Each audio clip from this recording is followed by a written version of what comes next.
विकास और उनकी हितों की रक्षा करने के लिए एक सफाई कर्मचारी आयोग का गठन किया गया है। इसके अंतर्गत एक अध्यक्ष होंगे, उपाध्यक्ष होंगे, जिसमें 5 सदस्य होंगे, जिसमें एक महिला या ट्रांसजेंडर और 4 पदेन सदस्य होंगे। तो ये बिहार राज्य सफाई कर्मचारी आयोग का गठन राज्य सरकार ने करने का निर्णय लिया है। दूसरा सूचना एवं जनसंपर्क विभाग का प्रस्ताव था, जिसके अंतर्गत बिहार पत्रकार सम्मान पेंशन नियमावली 2019 की 2 कंडिकाओं में संशोधन किया गया है। कंडिका 4.1 एवं कंडिका 5 में 4.1 में और 5 में ये जो दर है, जो पेंशन के दरें हैं, उसमें संशोधन किया है। इसमें जो पेंशन की राशि है उसको अब 6,000 से बढ़ा के 15,000 कर दिया गया है। और बिहार पत्रकार पारिवारिक सम्मान पेंशन योजना, पत्रकार सम्मान पेंशन योजना के लाभुक मृत्यु के उपरांत उनके आश्रित पति पत्नियों को जीवनोपरांत प्रतिमाह 3,000 रुपये पहले प्रस्ताव था, उसको बढ़ा के 10,000 रुपये कर दिया है। तो जो 6,000 है उसको 15,000 कर दिया है और जो 3,000 है उसको बढ़ा के 10,000 कर दिया गया है। अन्य जो 2019 की जो शर्तें हैं और नियमावली जो कंडिका हैं वो यथावत है। पशु एवं मत्स्य संसाधन विभाग के द्वारा ये सेवा शर्त एवं नियुक्ति एवं सेवा शर्त संशोधन नियमावली 2025 स्वीकृत किया गया। बिहार राज्य के निर्वाचन आयुक्त हैं, उसके नियम 5 में संशोधन करते हुए अब ये रीअपॉइंटमेंट हो सकेगा 65 साल के बाद भी 3 वर्षों के लिए, यह प्रावधान किया गया है। पशु एवं मत्स्य संसाधन विभाग के द्वारा विभिन्न डेयरी से संबंधित परियोजना की स्वीकृति प्राप्त की गई है। इसके अंतर्गत राज्य योजना के अंतर्गत सिडबी क्लस्टर विकास निधि के अंतर्गत दरभंगा में 2 लाख क्लस्टर का 2 लाख लीटर प्रतिदिन क्षमता के डेयरी संयंत्र की स्थापना का निर्णय लिया गया। इसके अंतर्गत 71 करोड़ 32 लाख रुपए व्यय होंगे। पशु एवं मत्स्य संसाधन विभाग के अंतर्गत राज्य योजना के तहत यह भी सिडबी का था, डेयरी ऑन सोन रोहतास में 30 मीट्रिक टन प्रतिदिन क्षमता का दुग्ध चूर्ण मिल्क पाउडर निर्माण का निर्णय लिया गया। इसमें 69 करोड़ 66 लाख रुपए व्यय होंगे। राज्य योजना के अंतर्गत सिडबी के अंतर्गत थी वजीरगंज गया में 2 लाख लीटर प्रतिदिन क्षमता का डेयरी संयंत्र स्थापना का निर्णय लिया गया। इसके अंतर्गत 50 करोड़ 27 लाख रुपए व्यय होंगे। राज्य योजना के अंतर्गत ही सिडबी क्लस्टर विकास निधि के अंतर्गत सीतामढ़ी में 30 मीट्रिक टन प्रतिदिन क्षमता का दुग्ध चूर्ण संयंत्र मिल्क पाउडर निर्माण का निर्णय लिया गया। इसके अंतर्गत 70 करोड़ 33 लाख रुपए व्यय होंगे। और पशु एवं मत्स्य संसाधन विभाग का ही प्रस्ताव था, जिसके अंतर्गत सिडबी क्लस्टर के अंतर्गत गोपालगंज में 1 लाख लीटर प्रतिदिन क्षमता का डेयरी संयंत्र लगाया जाएगा। इसमें 54 करोड़ 73 लाख रुपए व्यय होंगे। तो ये सभी विभिन्न जिलों में डेयरी का स्थापना और मिल्क पाउडर निर्माण का स्थापना का निर्णय लिया गया। शिक्षा विभाग के 2 प्रस्ताव थे, जो प्राथमिक और माध्यमिक और उच्च माध्यमिक के जो भवन हैं, स्कूल के भवन हैं, उनको मरम्मती का प्रस्ताव था।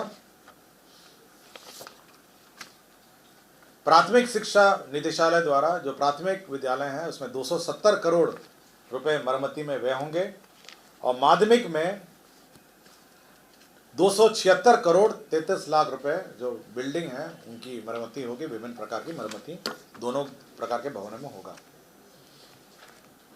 मंत्रिपरिषद ने पटना शहर के अंतर्गत नेहरू पथ पर डॉक्टर राम मनोहर लोहिया पथ चक्र का निर्माण कार्य हेतु ये रिवाइज्ड एस्टिमेट सैंक्शन किया है, जिसके अंतर्गत 675 करोड़ 50 लाख 70 हजार रुपये में होंगे। केंद्र सड़क निधि के अंतर्गत सारण जिला अंतर्गत छपरा शहर के गांधी चौक से नगरपालिका चौक के लिए फ्लाईओवर का निर्माण जो किया जा रहा है, उसका भी पुनरीक्षित प्रशासनिक स्वीकृति राज्य सरकार ने दी है। अब ये 696 करोड़ 26 लाख 71 हजार रुपये होगा। पटना में एम्स NH 98 से दीघा रेल सड़क पुल से के पटना छोर तक 2 लेन सड़क एवं 4 लेन एलिवेटेड लेन के साथ साथ NHAI के लेफ्ट ओवर कार्य से दीघा रेल सड़क पुल के पटना छोर तक पहुंच पथ एवं दीघा रेल सड़क पुल के अशोक राजपथ के अतिरिक्त कनेक्टिविटी कार्य किया जाएगा। इसके अंतर्गत 1368 करोड़ 46 लाख रुपए व्यय होंगे।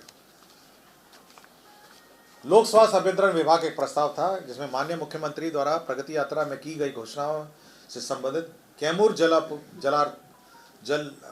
जिला अंतर्गत भूजल की अनुपलब्धता से प्रभावित अधौरा प्रखंड के 7 पंचायतों के 41 वार्ड में पेयजल आपूर्ति करने हेतु सोन नदी के तट पर नलकूप के माध्यम से भूजल का उपयोग कर 7.85 MLD क्षमता का बहुग्रामीण जल आपूर्ति योजना निर्माण का निर्णय लिया गया। इसके अंतर्गत 2 अरब 93 करोड़ 94 लाख रुपए व्यय होंगे।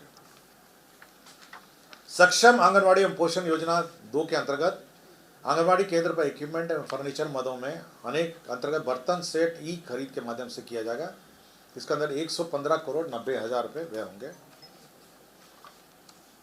सहकारिता विभाग द्वारा वित्तीय वर्ष 2025-26 में 2,49,100 मीट्रिक टन भंडार क्षमता सृजन करने के लिए 200 मीट्रिक टन, 500 मीट्रिक टन और 1000 मीट्रिक टन प्रति इकाई क्षमता के गोदाम निर्माण के लिए समितियों को 50% अनुदान तथा 50% चक्रीय पूंजी देने का निर्णय किया गया। इसके अंतर्गत 1 अरब 80 करोड़ 19 लाख 70 हजार रुपये 688 रुपये व्यय होंगे।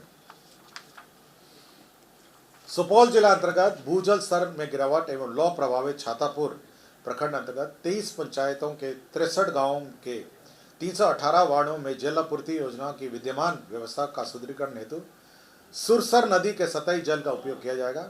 इसके अंदर 27 MLD एवं 4 MLD क्षमता के बहुग्रामीण जल आपूर्ति योजना का निर्माण किया जाएगा। 5 वर्षों के रखरखाव के साथ ये 3 अरब 20 करोड़ 10 लाख 1 हजार रुपये इसमें व्यय होंगे। पर्यटन विभाग का एक प्रस्ताव था जिसके अंतर्गत जो जानकारी होगा कि सीतामढ़ी में जिला अंतर्गत पुनर्धाम मंदिर को पर्यटन विकास एवं आधारभूत संरचना का निर्माण किया जा रहा है। इसी में जो भू अर्जन की राशि है उसको रिवाइज करते हुए अब 165 करोड़ 57 लाख 16 हजार 104 रुपये अभी व्यय होंगे। कृषि विभाग का प्रस्ताव था जिसमें विभिन्न योजनाओं के अंतर्गत कार्यान्वयन विभिन्न स्तरों के तकनीकी एवं प्रशासनिक सहयोग करने के लिए कृषि विभागीय विभिन्न कार्यालयों में बिहार कृषि अधीनस्थ सेवा कोटि 1 प्रखंड कृषि पदाधिकारी और समकक्ष अवर कृषि पदाधिकारियों के पद हेतु कार्यालयवार पद पुनर्गठन की स्वीकृति दी गई। बिहार अग्निशमन सेवा नियमावली 2021 में यथा संशोधन में बिहार राज्य अंतर्गत मेट्रो रेल निर्माण परियोजना के तहत elevated underground metro rail station platform depot निर्माण आदि का प्रावधान जोड़ने तथा मेट्रो रेल परियोजनाओं से संबंधित प्राधिकार हेतु निर्धारित चेकलिस्ट को समावेशित करते हुए बिहार अग्निशमन सेवा संशोधन नियमावली 2025 को अधिसूचित किया गया। मेट्रो रेल को भी अभी अग्निशमन सेवा के दायरे में लाया गया और उसके क्लियरेंसेस भी अग्निशमन जो नियमावली सेवा नियमावली है उसके दायरे में लाया गया। एक नए उद्योग का क्लियरेंस दिया गया है। इसके अंतर्गत messrs Mizuki power products limited है, ये lead acid battery and plates बनाएगी और मरंगा पूर्णिया में ये बनाएगी। इसमें कुल जो लागत आएगी वह निवेश है 36 करोड़ 1 लाख रुपए मात्र इसमें व्यय किए जाएंगे। गन्ना उद्योग विभाग बिहार ईक सेवा भर्ती एवं सेवा शर्त संशोधन नियमावली 2025 स्वीकृत किया गया। ग्रामीण कार्य विभाग प्रयोगशाला संवर्ग भर्ती एवं सेवा शर्त नियमावली 2025 स्वीकृत किया गया। मोटर वाहन दुर्घटना दावा न्यायाधिकरण नियमावली 1961 के 3 नियम में संशोधन किया गया है। नियम 20, 22, 25(1), 25(2), 25(3), 25(4) एवं 26(1) इसमें नियम चेंज किए गए हैं। इसमें नए एक्ट के बाद जो पुराने जो नियम थे उसमें संशोधन की आवश्यकता पड़ी जो किया गया। बिहार अमीन संवर्ग नियमावली 2025 की स्वीकृति दी गई। इसमें अमीन की भर्ती कैसे होगी, अमीन के किस पद पर प्रमोशन होंगे, यह सब इसमें स्वीकृत किया गया।